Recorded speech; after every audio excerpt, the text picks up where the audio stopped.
Este é o seu programa Evidências, um programa em busca de fatos que comprovem a veracidade da Bíblia Sagrada. Se você quiser entrar em contato conosco, nos envie um e-mail, evidências@novotempo.org.br.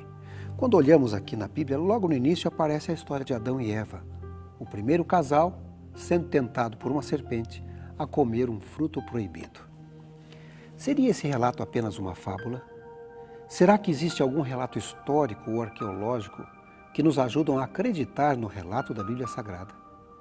O professor Rodrigo Silva, especialista em arqueologia pela Universidade Hebraica de Jerusalém e professor do Centro Universitário Adventista, o UNASP Campus 2, ali em Engenheiro Coelho, no estado de São Paulo, vai falar um pouquinho a respeito desse impressionante tema.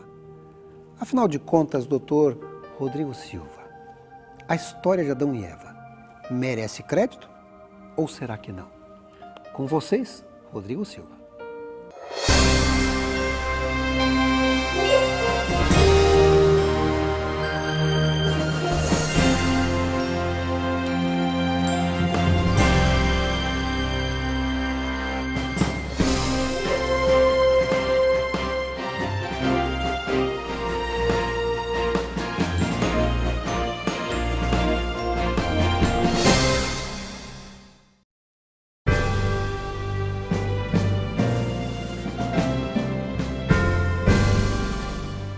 Imagine uma cena não muito incomum em algumas universidades modernas.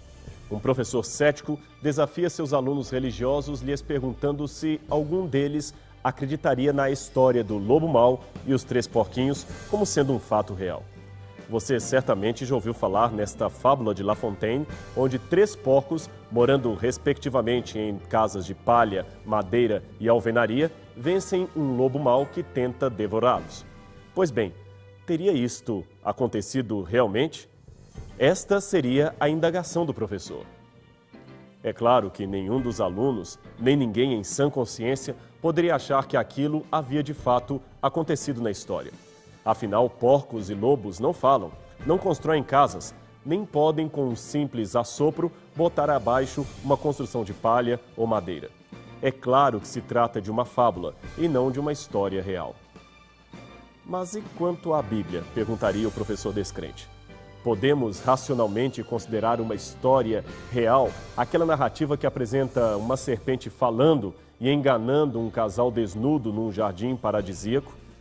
A história de Adão e Eva, tentados por uma serpente que termina com uma mordida mortal num fruto proibido, vulgarmente chamado maçã, parece para muitos um relato simplório demais ou até mesmo infantil. Como podemos crer que um episódio assim justificaria o começo histórico da humanidade? Bem, iguais aos porcos e lobos, serpentes também não falam, nem oferecem frutos aos que passam perto de sua árvore, isso é claro. Estariam, portanto, os primeiros capítulos do Gênesis mais para uma fábula do que para um relato histórico das origens? Muitos teólogos entendem que sim, que não podemos tomar a sério aquilo que Moisés escreveu. Chegam a sugerir que devemos cortar esses capítulos de qualquer evento histórico especificamente. Autores clássicos como C.S. Lewis, autor das famosas Crônicas de Nárnia, e Teilhard de Chardin, um dos mais renomados escritores católicos, chegaram a supor que Adão seria o primeiro exemplar moderno do Homo sapiens, ou uma raça espiritual que se seguiu à cadeia evolutiva. O primeiro a poder raciocinar, como na filosofia de Hamlet, e perguntar-se classicamente por sua identidade. Aquele que pudesse dizer, de fato, ser ou não ser. Eis a questão. Noutras palavras, o que eles propõem seria uma simbiose entre a Bíblia e a teoria da evolução das espécies, proposta por Charles Robert Darwin a partir de 1838. Isso colocaria Adão como o resultado das transformações sofridas pelos hominídeos que o antecederam, aqueles comumente chamados de Pithecanthropus erectus, Australopithecus ou Neandertais, embora esses últimos não sejam mais classificados como ancestrais do gênero humano. Esse processo teria demorado milhões de anos para se concretizar e correria dentro das formas mais primitivas da humanidade até Adão, o mais evoluído de todos. O grande problema com esse tipo de abordagem que pretende ser uma defesa racional da Bíblia, é que seus proponentes se esquecem que as doutrinas de Cristo estão edificadas sobre o conteúdo do Antigo Testamento, que, por sua vez, se apoia inteiramente sobre o relato do Gênesis. Ora, se a história do Éden não aconteceu de fato, então não houve a queda de Adão e a humanidade não se encontra contaminada por nenhum tipo de pecado original. Logo, não existe nenhuma transgressão da qual necessitássemos ser redimidos, e a morte expiatória de Cristo não passaria, na melhor das hipóteses, de um martírio sem significado. Embora devamos admitir que a história de Adão pareça um tanto estranha ao senso comum, pois não vemos no mundo real nada que lembre o ambiente edênico que a Bíblia descreve, devemos nos lembrar que até mesmo os melhores advogados não se aventurariam a acusar de mentirosa uma pessoa apenas porque o seu depoimento reflete um fato difícil de acontecer.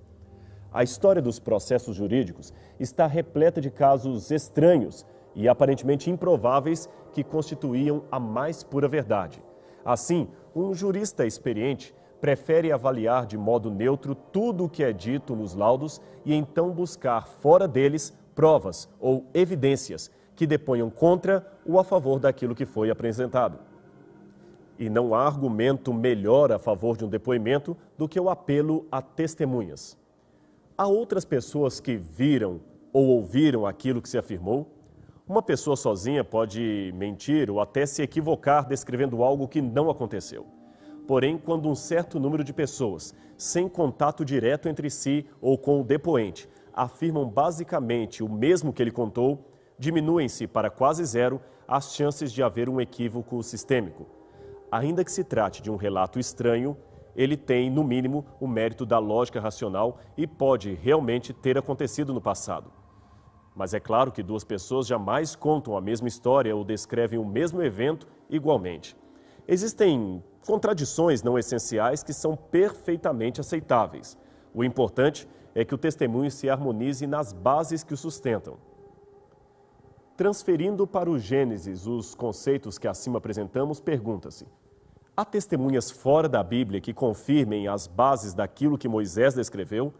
Afinal, se Adão de fato existiu, ele estaria no topo das genealogias do mundo inteiro, pois todas as mais antigas civilizações procederiam geneticamente dele e deveriam fazer referência a esse ancestral comum. Não se deve esperar, contudo, que as antigas tradições regionais sejam um decalque exato da narrativa bíblica. A história nos revela que houve ondas de apostasia em relação à teologia monoteísta, aquela que saiu do Éden. Isto é, muitos desviaram-se da tradição original adâmica. A comparação, portanto, deve-se resumir à permanência de um esboço similar ou de elementos antigos que sobreviveram ao distanciamento étnico em direção ao politeísmo posterior. Vasculhando, pois, as origens da civilização, ao mais distante que a história escrita consegue nos levar, chegamos até por volta do 3º milênio antes de Cristo, quando surgiram os primeiros livros da humanidade.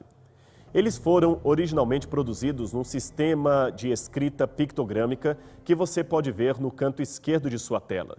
Ali as figuras representavam objetos e depois vieram a ser os primeiros traços ideogrâmicos, aqui dispostos no centro, quando as figuras começaram a representar ideias e conceitos. Finalmente, então, surgiu o sistema fonográfico, reproduzido na última coluna, onde cada figura representava um som. Como não havia ainda o papel que hoje conhecemos, a escrita era feita em tabletes de argila, como este que tenho aqui em minhas mãos. Escrevia-se normalmente com argila ainda úmida, que depois era secada ao sol ou em fornos propriamente preparados para este fim. Esse sistema ajudava muito na preservação do documento, pois, uma vez seco, o barro escrito podia durar milhares de anos debaixo da terra. Os caracteres eram normalmente traçados a partir de pequenos sulcos feitos na argila, que mais pareciam cunhas em miniatura. Por isso receberam o nome de cuneiforme, isto é, escrita em forma de cunha. Curiosamente, os primeiros registros escritos da humanidade foram produzidos mais ou menos na mesma época, tanto na Mesopotâmia quanto no Egito. Por que justamente nesses dois países? provavelmente porque foram estes os dois centros que mais rápido se desenvolveram após o dilúvio, gerando as mais antigas comunidades urbanas da história. Ali, a unificação política dos clãs e das tribos em torno de um sistema religioso governamental resultou numa sociedade centralizada que se organizava a partir de uma estrutura bastante complexa. Esse modelo social exigiu em pouco tempo a criação de um sistema de contabilidade e comunicação confiáveis que pudesse servir de referência ao comércio e à repartição dos bens. Assim, passariam ainda mais de 1000 anos entre esse período e a produção do livro do Gênesis. Porém, se a história que ele descreve for verdadeira, devemos obrigatoriamente encontrar a partir daqui as primeiras referências a Adão, já que este seria, de acordo com a Bíblia, o genitor comum de todos os povos.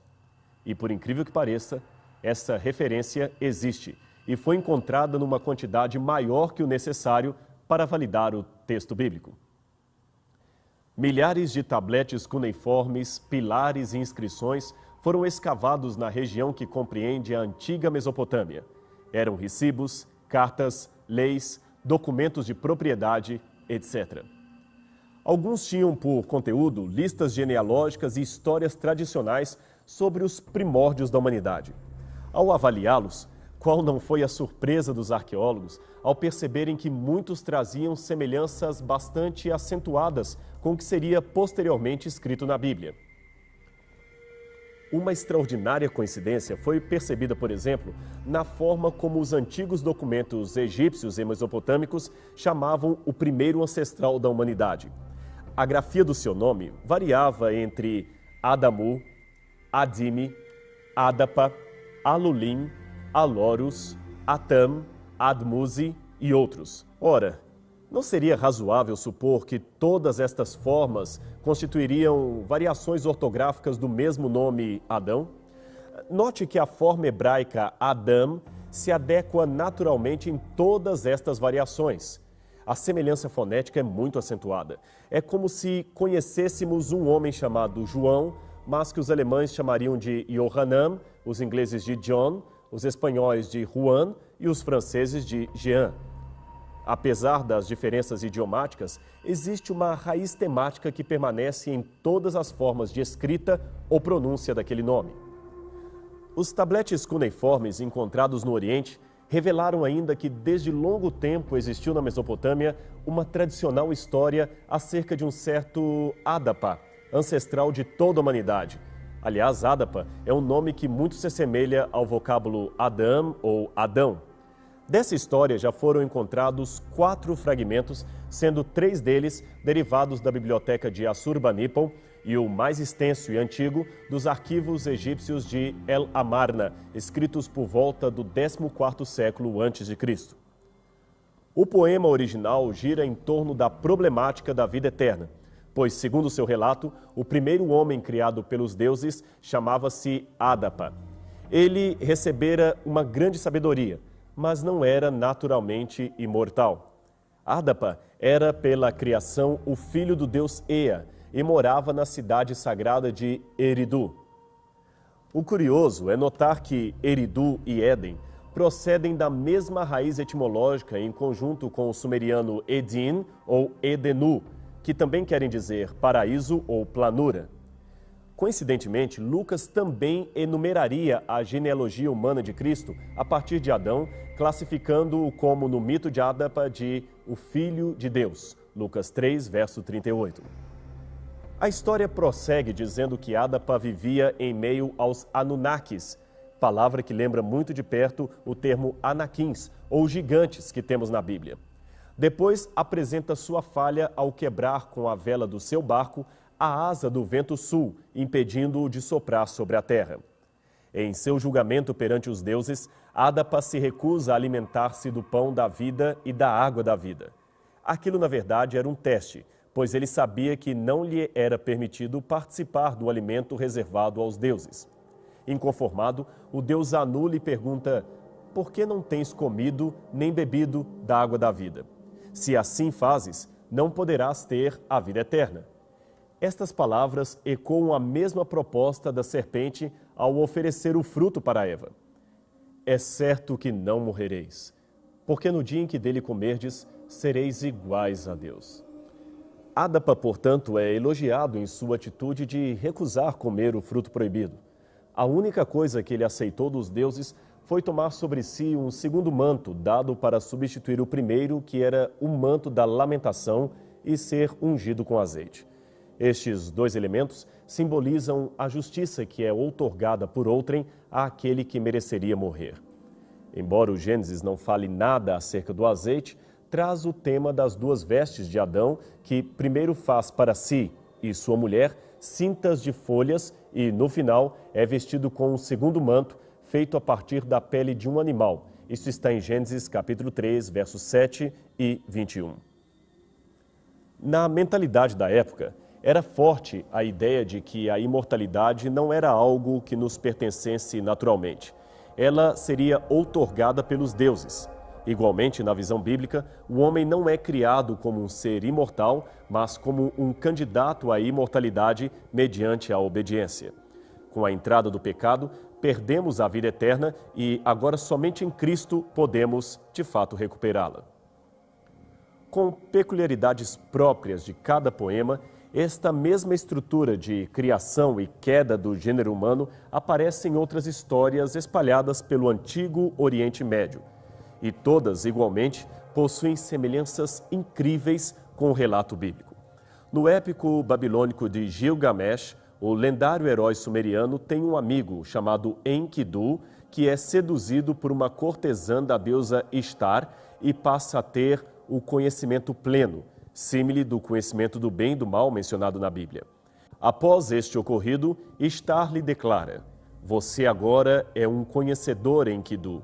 Você será igual a Deus."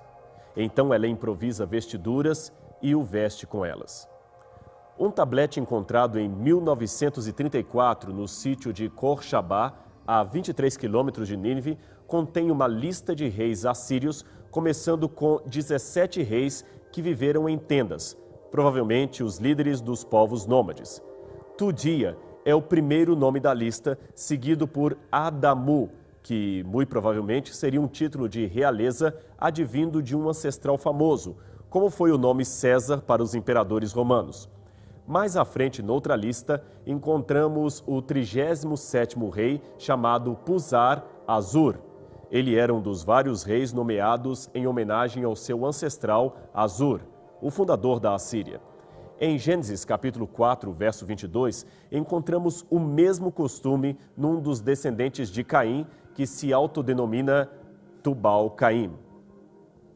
Assim, é possível que Adamu tenha sido um rei que assumiu esse nome em homenagem a outro Adamu, importante, que existiu bem antes dele. E por que não supor que seria uma homenagem ao Adão que viveu no Éden?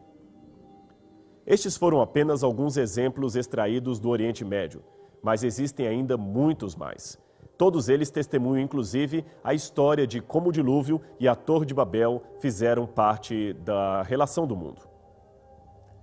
No estudo comparativo destas culturas, os arqueólogos perceberam que pelo menos 6 elementos históricos do Gênesis podem ser encontrados nos tabletes que agora eram traduzidos por peritos em paleografia.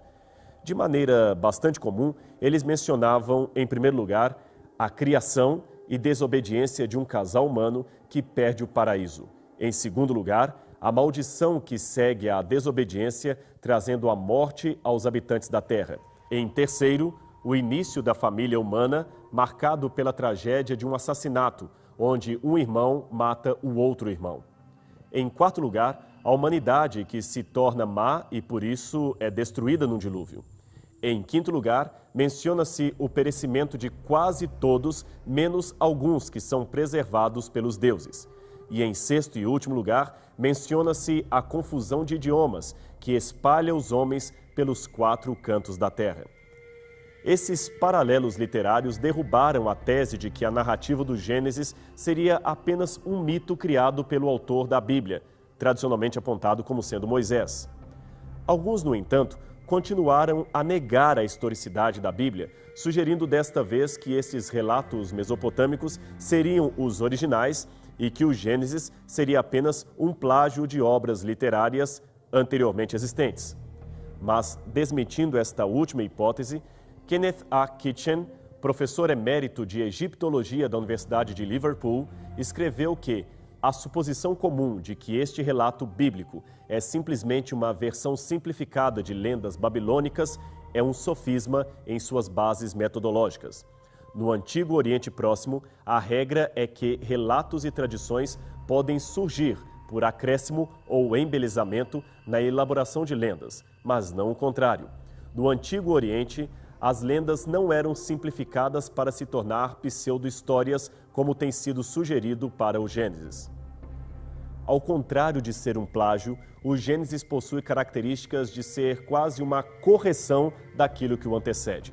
A prova disto está no fato de que, dentre todos os textos, ele é o único que assume um monoteísmo clássico, isto é, a adoração de um único Deus, em meio às versões milenares que preferiam atribuir aos deuses a obra de criação, julgamento e planejamento do universo, incluindo a Terra. Até mesmo o antropólogo judeu Claude Lévi-Strauss, que considerava o relato da criação um mito, foi forçado a admitir que grande surpresa e perplexidade surgem do fato de que esses temas básicos para os mitos da criação são mundialmente os mesmos em diferentes áreas do globo, principalmente fora do Oriente Médio. Se o relato bíblico fosse apenas uma reprodução de lendas culturais da Mesopotâmia, não deveríamos encontrar esta mesma história tão largamente ensinada e divulgada entre povos que viviam fora das terras bíblicas e não tinham, até onde se saiba, nenhum contato com as escrituras hebraicas ou com a tradição sumeriana. Foi uma grande surpresa para muitos missionários encontrar entre aborígenes e tribos isoladas das Américas, Ásia e África e até a Oceania, tradições orais tremendamente similares à narrativa bíblica. Vários missiólogos e antropólogos reconheceram a importância dos paralelos bíblicos nas culturas pagãs ao coletarem em livros, que se tornariam best-sellers em várias partes do mundo, as histórias dali e sua similaridade com a Bíblia. É o caso do famoso livro A Eternidade em Seus Corações, escrito pelo missiólogo Don Richardson, do qual extraímos alguns exemplos. No norte de Calcutá, na Índia, viviam 2,5 milhões de pessoas conhecidas como povo Santal. Sua antiquíssima tradição conta que um deus chamado Thakur-Gil criou primeiro o homem do barro e deu-lhe o nome de Haram. Note a semelhança fonética com o hebraico Adam. Depois criou a mulher, que recebeu o nome de Aio. Ambos foram colocados num jardim paradisíaco chamado Hihiri-Pipiri. Ali, um ser sagaz chamado Lita fez cerveja de arroz e ofereceu ao casal. Desobedecendo às ordens divinas, eles beberam o líquido e dormiram. Quando acordaram, perceberam que estavam nus. Distante da Índia, encontramos ainda outra remota tradição contada pelo povo Karen, da Birmânia. Ela está preservada em antigos hinos que foram traduzidos de um primitivo dialeto no final do século XVIII. Uma das estrofes litúrgicas diz que um deus chamado Iuá formou o mundo a partir da água e a terra produziu o fruto da tentação. Veja a semelhança com o Gênesis. Havia ainda ordens explícitas para que ninguém pudesse comer do fruto proibido, mas um espírito rebelde chamado Kaoli enganou 2 pessoas, fazendo-as experimentar o alimento da morte. Por causa disto, os homens ficaram sujeitos à doença, ao envelhecimento e à punição. Estas são apenas 2 das muitas tradições semelhantes ao relato bíblico que podem ser encontradas fora do Oriente Médio. Portanto, o que nos resta é aceitar a hipótese de que tanto o Gênesis quanto estes mitos, por mais distorcidos que estejam, procedam igualmente de uma mesma raiz tradicional, a saber, a história de Adão e Eva. Todos eles narram, à sua maneira, o que de fato aconteceu e ficou marcado por muitas gerações na memória dos povos. A distorção, é claro, foi se tornando cada vez mais acentuada à medida que os descendentes de Adão mergulhavam no politeísmo, perdendo de vista o aspecto monoteísta de Deus que vinha desde o Éden. Mas, como vimos, a história da Bíblia é real. E assim sendo, nada mais racional do que tomar uma decisão ao lado de Cristo e se preparar para o dia em que voltaremos ao Éden que Adão perdeu. Mas Cristo recuperou esse paraíso, o mesmo paraíso perdido. Este será, sem dúvida, o próximo capítulo da trajetória humana. E você não pode perder a oportunidade de retornar ao paraíso perdido, recuperado e conquistado por Cristo Jesus.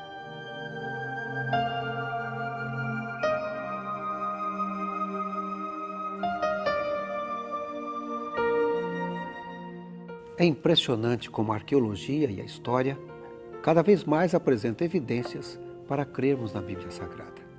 E se você quiser estudar mais a Bíblia Sagrada, queremos oferecer para você um curso bíblico. Você pode mandar um e-mail ou pode telefonar. O nosso telefone é 12 21 27 31 21. Vai ser um prazer atender o seu pedido por telefone. Mas se você mandar um e-mail, também podemos mandar o curso bíblico. Nosso e-mail é evidências@novotempo.org.br. Este é o programa Evidências, um programa em busca de fatos que comprovem a veracidade da Bíblia Sagrada. Até o nosso próximo encontro.